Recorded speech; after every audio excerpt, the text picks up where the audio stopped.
All right, we're going to go live now to NRG Arena, where you see Sheila Jackson Lee giving her victory speech. Let's take a listen. Texas will be an example of how long that night can be. For those of us who are looking for a transformational change with the election of President-to-be Joe Biden and Vice President-to-be Kamala Harris, and electing Democrats across the nation, we believe that America has finally reached an understanding of meeting her values with our Constitution, which opening lines say, to create a more perfect union. I've been listening to the numbers in Florida and some of the preliminary states. All of the numbers are not in, but those numbers are turning blue. In this state, we are now a microcosm of African Americans, Latinx, young voters, Anglo voters, and elder voters who are voting Democrat.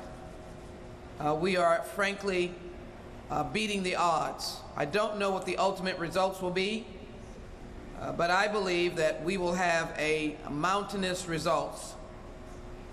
I don't want to count any votes before they are counted, but as you well know, we had an enormous fight in this state to stop voter suppression, starting with the passing of the law, the voter ID law, that we went to the federal court on.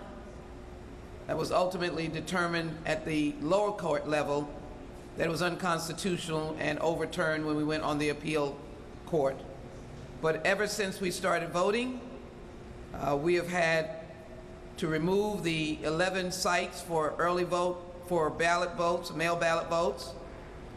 We've had a start and stop on the legalities of the drive-through voting, but our voters kept coming out. Our elections team here did a unbelievable job. And if you read our laws, they met the legal standards during early vote for drive-through voting. There was no doubt that the structures were standing structures and they were appropriate structures for voting. But we kept getting pounded by Republicans, one thing after another. And yesterday, a collective number of us were at the courthouse, and frankly, even the judge could not believe the arguments being made by the opposition.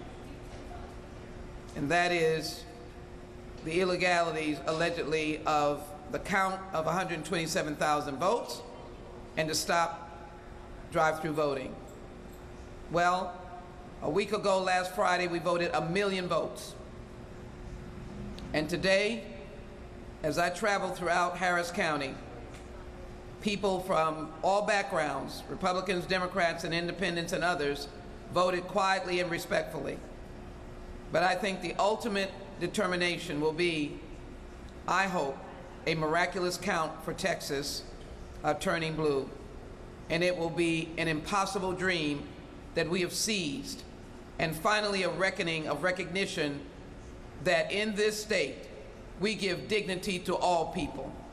We don't take away anyone's rights.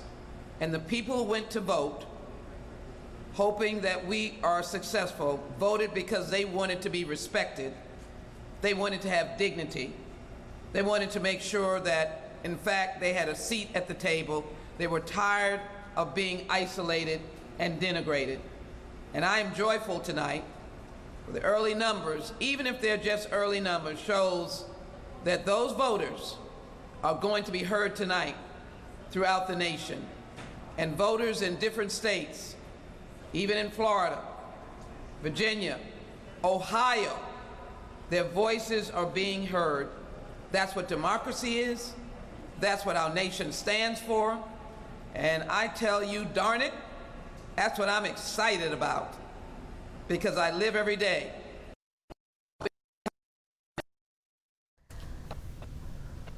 As the nation counts its votes, we may have a change.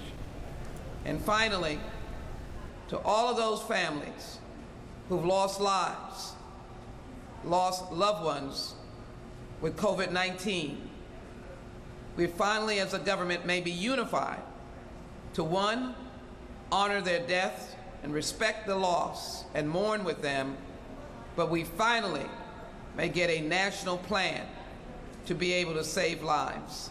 That's what the federal government does when the federal government is working. So as I indicated, Sheila Jackson Lee, I serve on the Judiciary Committee, Homeland Security Committee, and Budget Committee. Tonight is a potential night of great, enormous celebration when America comes together, America is unified, and America is healed. I think that is an enormous accomplishment for all of the voters that came out across America. I'll take any questions.